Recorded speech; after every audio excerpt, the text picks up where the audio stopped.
নোটিশটির বিষয়বস্তু হলো about the PRTC within bracket permanent residence of Tripura certificate in the interest of the public of Tripura. এখন আমি মাননীয় সদস্য শ্রী রঞ্জিত দেববর্মাকে অনুরোধ করছি নোটিশটির উপর আলোচনা শুরু করার জন্য। মাননীয় স্পিকার স্যার, আপনি জানেন permanent resident of the Tripura certificate সংক্ষেপে পিআরটিসি একটা গুরুত্বপূর্ণ দলিল। এই দলিল এমন একটি দলিল যে দলিল ত্রিপুরায় বসবাসকারী ভারতের নাগরিক কিনা তা যাচাই করার একটি গুরুত্বপূর্ণ বা ইম্পর্টেন্স একটা ডকুমেন্টস হিসাবে বিবেচিত হয়। কিন্তু দুঃখের বিষয় হলো গত 12 আগস্ট 2026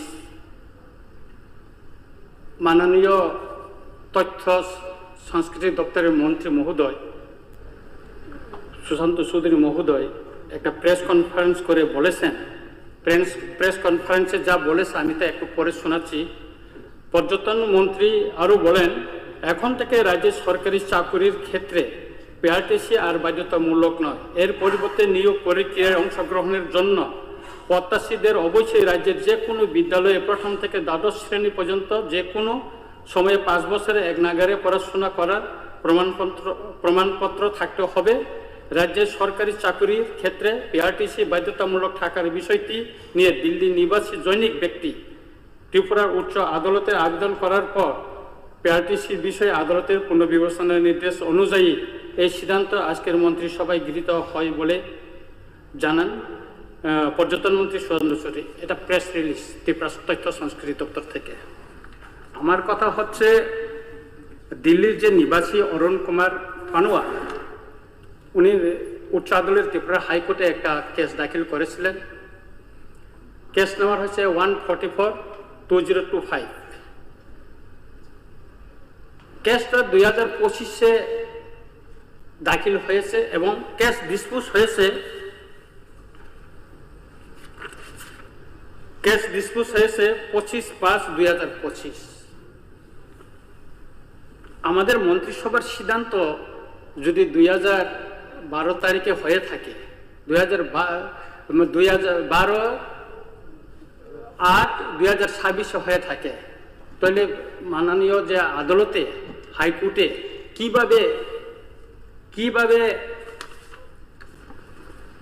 অ্যাডভোকেট জেনারেল তিনি মন্ত্রিসভার সিদ্ধান্তটা দাখিল করতে পারলেন।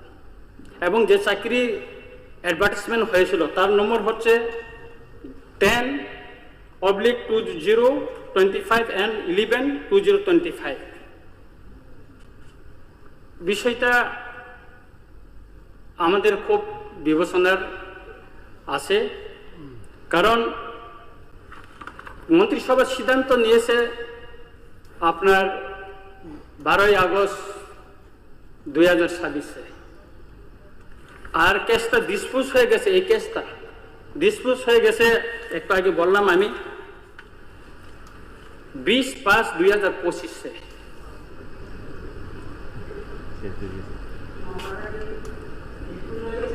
ডিসপোজ হয়ে গেছে। এখানে আমি অনলাইন থেকে একটা হাইকোর্টের একটা বার্টিক আমি নিয়েছি, তাহলে ভেরিফাই করতে হবে। এটা হাইকোর্ট থেকে আমি অনলাইনে একটা হাইকোর্ট থেকে একটা অনলাইনে একটা বার্টিক নিয়ে আসছি। এখানে আছে, এখানে কিছু কমেন্ট করেছে কিনা বলেন না। জাজমেন্টে কি বলছে আমরা যদি জাস্ট না অনলাইন থেকে আমি নিয়েছি, এটা অনলাইন থেকে নিয়েছি এবং অনলাইনে এখানে সবটা বিস্তারিত লেখা আছে। জাজমেন্টটা এখানে জাজমেন্টটা আছে, মূল জায়গাটা বলেন না। তো লাস্টে পড়ুন না। জাজমেন্টটা পড়বো।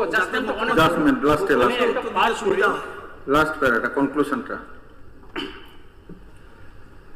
Learned Advocate General further submitted that in view of the cabinet decision, petitioner is entitled court এটাই তো বলছে, কোর্ট এটাই তো উনি যে সাবমিট করছে এটাই তো বলছে।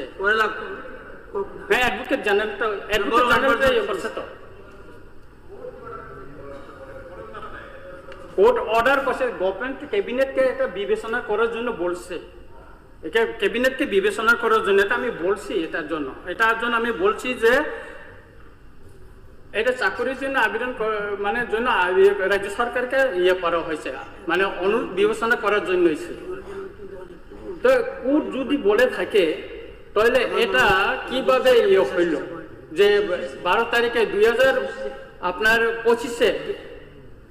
2025-এ এটা কেসটা ডিসপোজ হয়ে গেছে 2/5/2025-এ। এই বিষয়টা মানে একটা হইল, মানে সন্দেহ হইল যে এটা কিভাবে হইল বিষয়টা। না ঠিক আছে, এটা বিবেচনা করার জন্য বলছে। উনি বলুক মাননীয় মুখ্যমন্ত্রী। এখন আমার ডিমান্ডটা হচ্ছে এই যে পিআরটিসি, এটা আমাদের রাজ্যের বেকারদের জন্য বা যুবক যুবতী যারা শিক্ষিত আছে, এটা যদি উন্মুক্ত করে দেওয়া হয় বা এটা বাধ্যতামূলক যদি না করা হয়, তাহলে আমাদের রাজ্যে যে এতজন বেকার যুবক যুবতী যারা আছে তাদের চাকরি পাওয়ার ক্ষেত্রে খুব কঠিন হবে।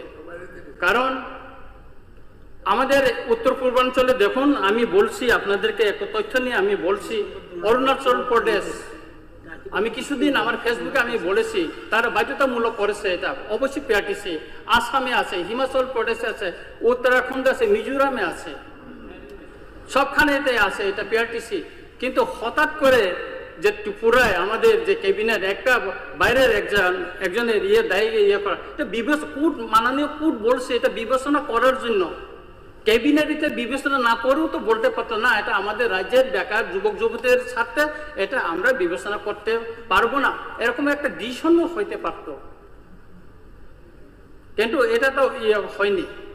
এটা আমাদের এখানকার ত্রিপুরার যে বেকার যুবক যুবতীদের ক্ষেত্রে এটা খুবই মানে দুর্ভাগ্যজনক একটা সিদ্ধান্ত বলে আমি মনে করি।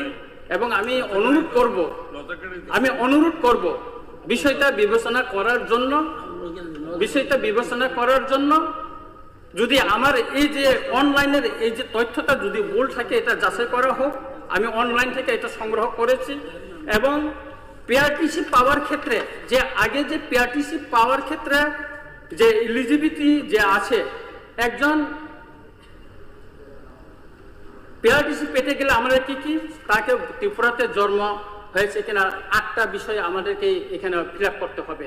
দ্বিতীয়ত, অ্যাপ্লিক্যান্টের ত্রিপুরার 10 বছর অবস্থান করছে কিনা, লাগাতার 10 বছর অবস্থান করছে কিনা, এবং তার বাবা এবং প্যারেন্টস তার 10 বছর ত্রিপুরাতে ছিল কিনা, তারপর তার বাবা তার প্যারেন্টস এখানে গভর্নমেন্টের কোনো সার্ভিস করছে কিনা বা ডেপুটেশনের আউটসাইডের স্টেটে কোনো চাকরি করছে কিনা, এটা বিষয়টা আছে।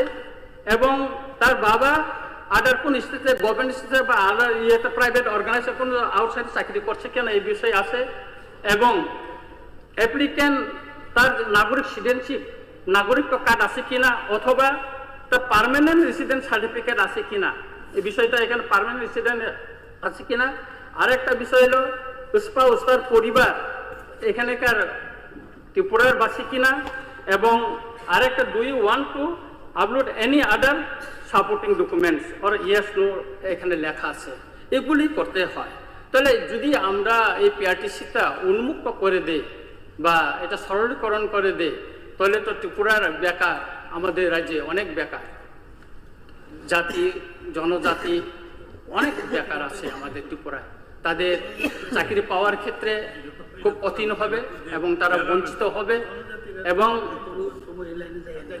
ইতিমধ্যে আমি আরেকটা তথ্য আপনাদেরকে আমি জানাচ্ছি যে এই বছর মেডিকেলের যে আসনটা ছিল, সেখানে 5টা এসটি কোটায় 5টা সিট বাহিরের লোক পেয়েছে। আমি কোথাকার এখানে আছে, ওরা বাইরের লোক পেয়েছে। এখানে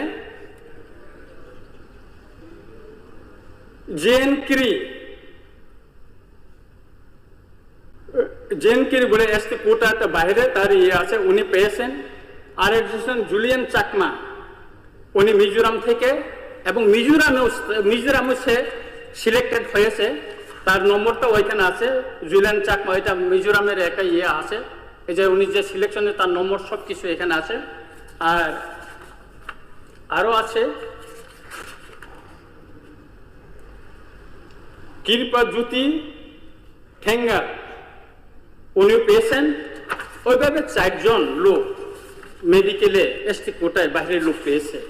তো এইভাবে যদি আমাদের এসটিতে, আমরা তো এমনি সংখ্যালঘু হয়ে গেছি, তো আমাদের যে কোটাগুলি যদি এইভাবে চলে যায়, অন্যরা যদি ছিনে নিয়ে যায়, তাহলে আমাদের ছেলেরা কি পাবে? তাই আমি অনুরোধ করবো বিষয়টা বিবেচনা করার জন্য। আমি মাননীয় মুখ্যমন্ত্রী মহোদয়কে অনুরোধ করব বিষয়টা ক্যাবিনেটে আবার যেন বিবেচনা করা হোক। যদি বিবেচনা করা না হয়, তাহলে ত্রিপুরার বেকার যুবক যুবতীর স্বার্থে আমরা সুপ্রিম কোর্টে যেতে বাধ্য হব। ধন্যবাদ।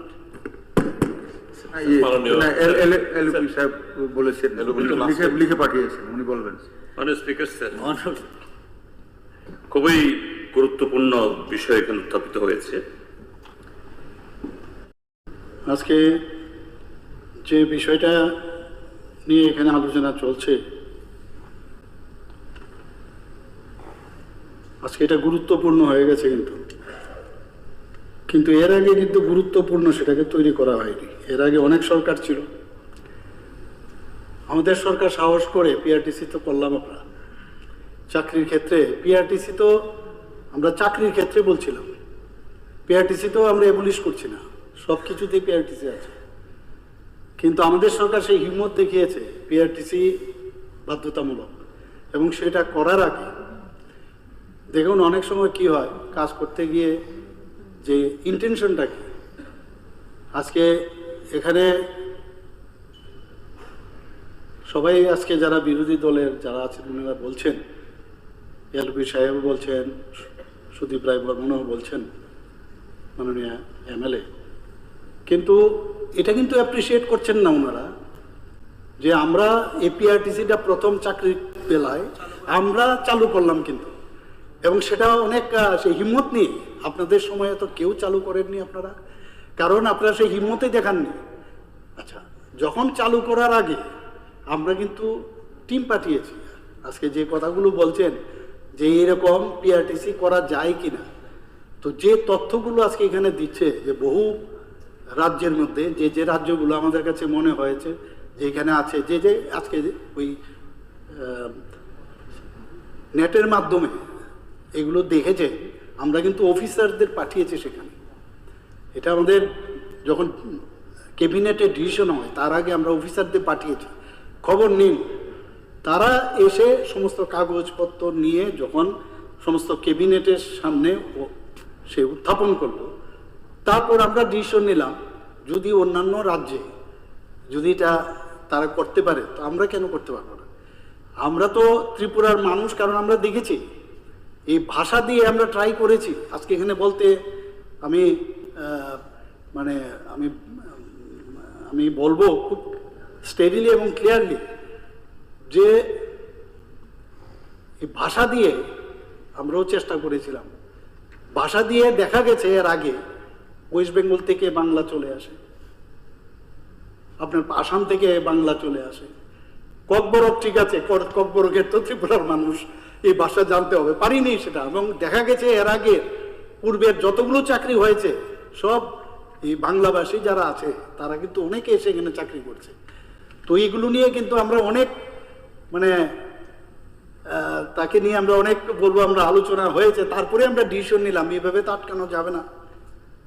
তো তারপরেই কিন্তু এই অফিসারদেরকে যখন পাঠালাম, তারা যখন রিপোর্ট করলো, তখন আমরা ডিসিশন নিলাম যে না, পিআরটিসি আমরা বাধ্যতামূলক করব চাকরির ক্ষেত্রে। আজকে 2-3 বছর ধরে তো চাকরি হচ্ছে, চাকরি তো হয়েছে আমাদের এই কারণে। এখন যে চাকরি হলো এবং এই চাকরির বেলায় এই 2-3 বছর ধরে কোনো কিন্তু চ্যালেঞ্জ নেই। আজকে আমি জানি না যে ভদ্রলোক আমার কাছে শোনা দেখা গেছে এ নাকি এডিসির মধ্যেও সেম নেই, এডিসির মধ্যেও করেছে, আবার এখানেও করা হয়েছে। জানি না এর পেছনে কি রহস্য আছে। আমি এটা মনে হয় এটা বলা হবে, কারণ আমি জানি না কি কারণে শেষ। যাই হোক, এটা তো আমার আমার বলা উচিত নয়।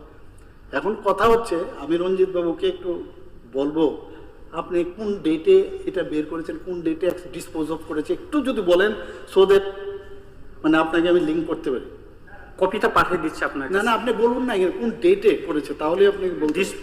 এটা স্যার ডিসপোজ তো হয়েছে 20/5/2025 এখানে বার্ডিকে আছে এখানে। ঠিক আছে, 2025-এ তো। হ্যাঁ, আমি আপনাকে বলছি আজকে এখানে বলছি অ্যাকচুয়ালি আমাদের এই বিষয়ে এটা সাবজুডিস, কিন্তু এখানে আলোচনাই আমরা করতে পারি না এই বিষয়ে। কি বলছেন এখানে? এখানে দেওয়া আছে লিস্ট দ্য ম্যাটার অন 21/9/2026। এখনো কিন্তু এটা সাবজুডিস, আমরা আলোচনা এখানে করতে পারি না, বুঝতে পেরেছেন? 2 নম্বর হচ্ছে, যদি যেহেতু এই বিষয়টা এসছে, আমি পয়েন্ট অফ অর্ডার, যদি সাবজুডিস হয়ে থাকে, মাননীয় মুখ্যমন্ত্রী বলছেন, এটা এখনো তাহলে কোনো রায় হয়নি, সেরকম ভাবে কোনো অর্ডার হয়নি, then why order it is written order. না তাহলে then why cabinet taken the decision? না অর্ডার কিন্তু আমি বলছি, আমি যেহেতু ওই বিষয়টা সাবজুডিস, তো অর্ডার দেওয়া আছে, তো এখানে অর্ডার করে দেওয়া আছে, লিস্ট এই মুখ থাকবে, এই মুখ আছে, এটা এখন কিন্তু সাবজুডিস। হ্যাঁ, গভর্নমেন্ট মাইনা নিছে দীক্ষা, গভর্নমেন্ট ওই ছেলেটারে সুযোগ করে দিছে দীক্ষা, কেসটার আর কোনো মেরিট রইল না, এই কারণে এটা ডিসপোজ অফ করে দিচ্ছে। It is not a judgment, judgment হয়নি। That is not a judgment. Prior to this judgment, prior to that, why are we, আমরা আগের থেকে আমরা সবকিছু করে নিলাম। আরে আমি সেটা বলছি না, ইউ আর নট হিয়ার। এটা একটা অর্ডার দেওয়া আছে, উনি রঞ্জিত বাবু যে বলছিলেন যে 2025-এ ডিসপোজ অফ হয়ে গেছে, এটা তো হয়নি, এটা লিস্ট হয়েছে, লিস্ট দ্য ম্যাটার অন 21/9/2026। এটা একটা অর্ডার দিয়েছে চিফ জাস্টিসের আপনার ডিভিশন বেঞ্চে। তো এই যে অর্ডারটা সেপ্টেম্বর, এখনো তো এটা সাবজুডিস। তো এই কারণেই বলছি সাবজুডিসে এই যে আমরা যে আলোচনাটাতে এখানে আসবো, এটা কিন্তু একটা আমাদের জন্য, আমি যতটুকু বুঝি, তাহলে ডিসিশনটা নিল সাবজুডিস। এখনো হাইকোর্ট এমন কোনো রায় দেয়নি যে না পিআরটিসি রাখা যায় না, তাইলে এই প্রেক্ষিতে কেন ক্যাবিনেট ডিসিশন দিল? আমরা তো আগে দিয়েছি। আগাম কেন আমরা সরে আসলাম, রিট্রিট করলাম কেন? আমি জানি না, আপনার সাথে আমার হয়তো কনফিউশন হচ্ছে। ক্যাবিনেট কি দিয়েছে? আরে এটা তো আগে, এটা তো এখনের ঘটনা, এটা তো আপনার হয়েছে, আমরা তো আগে ডিসিশন নিয়েছি এটা। শুনুন, আমি আপনাকে বলছি, যেহেতু আলোচনা, তাই দু একটা কথা বলবো, বেশি তো বলা যাবে না। আমি যেটা বলছি যে এটা 2023-এ আমরা ডিসিশন নিয়েছি, এটা কিন্তু কেস হয়েছে পরে, কাজে এটা তো আমরা এর উপরে রায় করে তো আমরা কোনো ডিসিশন নেইনি, আমরা তো ডিসিশন আগে যে পিআরটিসি মাস্ট, কিন্তু পিআরটিসি চাকরির বেলায়, কিন্তু পিআরটিসি আমরা অ্যাবলিশ করছি না। এখন দেখুন কথাটা হচ্ছে এই কারণে এখানে বলাও যাবে না, আবার যেহেতু কথাটা উঠছে আমাদের, তারপরেও আমরা ভেবেছি, যেহেতু মাননীয় বিধায়ক বলেছেন যে বাসস্থান আর জন্মস্থান এই বিষয়টা উনি এনেছেন, এই কারণেই টেকফুললি আমরা বিভিন্ন যেসব জায়গায় আছে, কিছু যেসব স্টেট আছে তাদের এক্সট্রা অর্ডিনারি, সেটা আপনার পার্লামেন্টে অ্যাক্ট আছে, তাদের পাওয়ার আছে, সেখানে ওই যে ওরা কিন্তু সেই সুযোগটা পাচ্ছে। আমাদের ত্রিপুরাতে সেই সুযোগটা নেই। আপনি ঠিকই বলেছেন, এর জন্য আমাদের পার্লামেন্টে অ্যাক্ট করতে হবে, ত্রিপুরাকে কেন আমরা ইনক্লুড করবে না, দ্যাট ইজ অ্যানাদার ইস্যু। কিন্তু বিষয়টা হচ্ছে আমাদের তরফ থেকে এরকম মনে হচ্ছে পিআরটিসিটা বাতিল করে দিয়েছে, আমরা বাতিল করিনি। এই কারণেই পিআরটিসির পরিবর্তে আমরা এরকম স্কুলিং, আমি বলছি আপনাকে কয়েকটা উদাহরণ দিচ্ছি যে কত জায়গার মধ্যে স্কুলিংয়ের ভাবে এইভাবেই করেছে ওরা। ফর এক্সাম্পল, আপনার এখানে কিছু স্টেট আছে, সেই স্টেটের মধ্যে এরা কি করেছে যে এরকম স্কুলিংয়ের বিষয়টা এনেছে। স্কুলিংয়ের বিষয়টা আনাতে তাতে করে ওইটাকে হিট করছে না, 16 যেটা আছে আর্টিকেল 16 সেটাকে হিট করছে না। ওনারাও কিন্তু এরকম করছে, তেলেঙ্গানা এখানে এরকম করছে, কয়েকটা জায়গা আমার কাছে আছে এখানে। তো সেইভাবেই কিন্তু আজকে আমরা এই বিষয়টাই এখানে আলোচনা, যে এমন মনে হচ্ছে এই সরকার আমরা এটাকে বাদ দিচ্ছি। আজকে বিদ্যালয়ের বিষয়ে হোক বা বিভিন্ন শিক্ষাগত সুযোগই হোক, আমরা সংরক্ষণই হোক, বিভিন্ন সরকারি প্রকল্পই হোক বা পিআরটিসির প্রাসঙ্গিকতা কিন্তু এটা থাকবে। কিন্তু চাকরির বেলায় যেটা বলা হয়েছে যে কোনো অবস্থায় বাসস্থান যাতে এখানে হতে এটা হিট করে। তো সেই কারণেই আমরা যেটা ভাবলাম, আমরা যে এই যে আমাদের ত্রিপুরার লোকরা যাতে চাকরি পায় তার জন্য কিন্তু আমরা চিন্তা করছি, অ্যাটলিস্ট যখনই অ্যাডভার্টাইজমেন্টটা হবে এ মূল্য পট করে বলবে না যে আমি 5 বছর তো আমি ছিলাম। সাধারণ মানুষ কিন্তু ওই জায়গাটা নিতে কিছুটা তো আমরা এখানে আটকাতে পারবো, যে অন্তত আমাদের ত্রিপুরার লোক চাকরিটা পাক।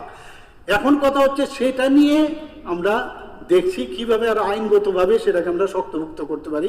কিন্তু পিআরটিসি চাকরির বেলায় আমরা কিন্তু সেটাকে বাকি মানে পিআরটিসি থাকবে, চাকরির বেলায় সেটা এই যে হিট করছে এবং তার রেজাল্ট যখন বেরোবে তখনই আমরা বলতে পারবো। এর বেশি যেহেতু এটা সাব জুডিস, এর বেশি আমার পক্ষে বলা মুশকিল।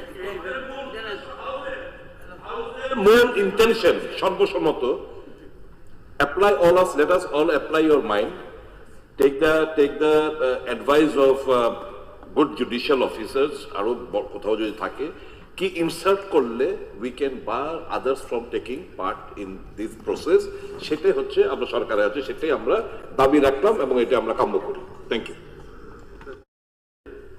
যেটা মাননীয় মন্ত্রীর ভার্বাল স্টেটমেন্টে যখন প্রেস কনফারেন্সে এবং এটা প্রেস রিলিজে বেরিয়েছে, এটা হওয়া মানেটা কি? এটা হওয়া মানে হলো একটা ফ্লাড গেট তৈরি হলো, এটা বন্ধ করা, এটা বন্ধ করা, এটা বন্ধ হবে কিনা?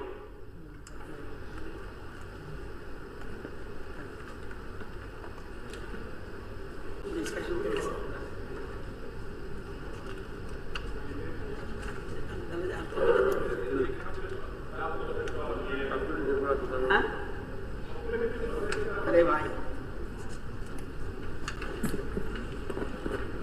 এটা শর্ট ডিউরেশন, এটা রেফারেন্স কলিং এর মতো তর্কাতর্কি নয়।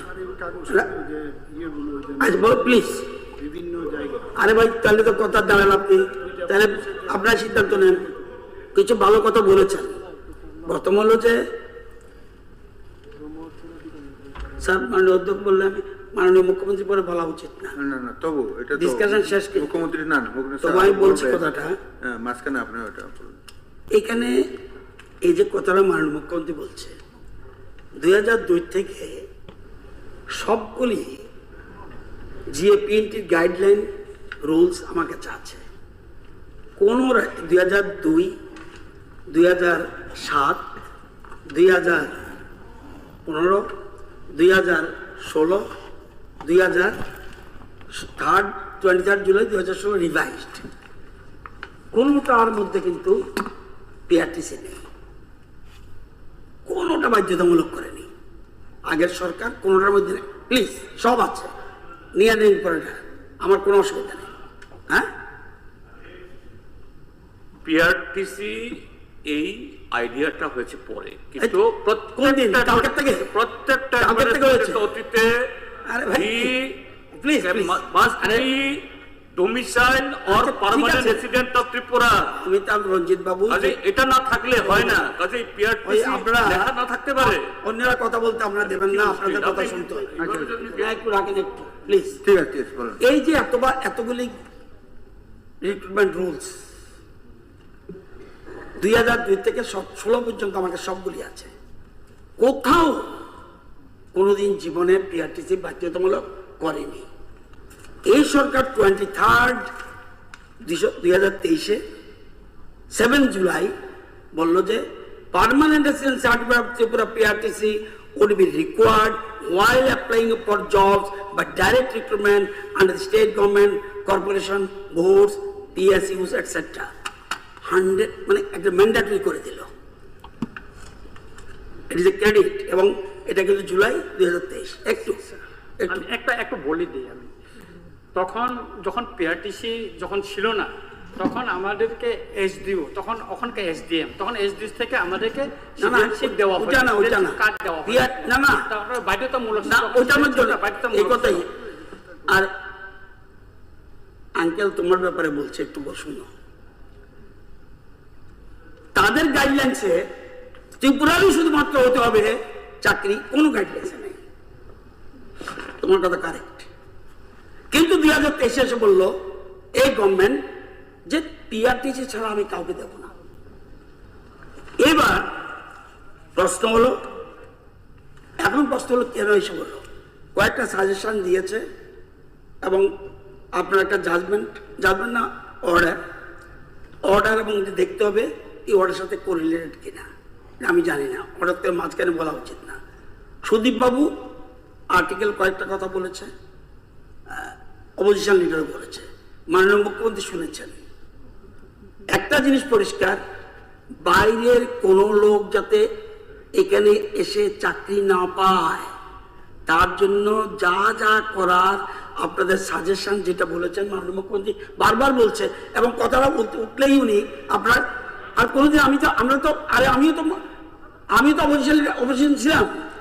মাননীয় মুখ্যমন্ত্রী যখন বলে আমরা কোনোদিন দাঁড়িয়েছি, আমি শুনি আরে এই হাউসের ভাই 35 বছর ধরে আছে, যেরকম ভাবে আপনার মুখ্যমন্ত্রী আমাকে দামি দেন না, ছেড়ে দিন। আর উত্তর তো যাবে মিনিস্টারের উত্তর দেবে, আপনার কথা শুনতে আসেনি কেউ। আপনারা ইন্টারেস্ট অফ দি পাবলিক আপনারা বলছেন, এবার পাবলিক দেখবে আচ্ছা মন্ত্রী কি বলে, মন্ত্রীর কথা লাস্টটা যাবে, আপনার কথা শুনলেন কি হবে। তাই যাদের যদি সত্যিকারের পাবলিক ইন্টারেস্ট হয় তাহলে আপনাদের কথা শুনেছে। আপনার আর্টিকেল 16(3) কথা বলেছেন, আপনার অর্ডিন্যান্সের কথা আছে একটা প্রভিশনে, আপনার 173 বলেছেন, সব শুনেছে। আমরাও ক্যাবিনেটে এসব আলোচনা চলেছে, যদিও আমরা দেখতে হবে আদৌ আমাদের প্রপারলি ব্রিফ করেছে কিনা। যদি প্রপারলি ব্রিফ না আমাদের মন্ত্রীরা কিচ্ছু বুঝে না, এই জায়গাত নেই, কিন্তু প্রপারলি আমরা ব্রিফ হয়েছে কিনা কোনো ডকুমেন্টসের ব্যাপারে দেখতে হবে। আর আপনারা যেটা বলেছেন সেটা পরিষ্কার, মাননীয় মুখ্যমন্ত্রী এটাই বারবার বলতে চাইছেন, বারবার বাধা পাচ্ছে। সুতরাং আপনাদেরটা দেখে কোনো বাইরের লোক যাতে না ঢুকতে পারে এটা আমি বলে থাকি। অনেক কথা হয়েছে মাননীয়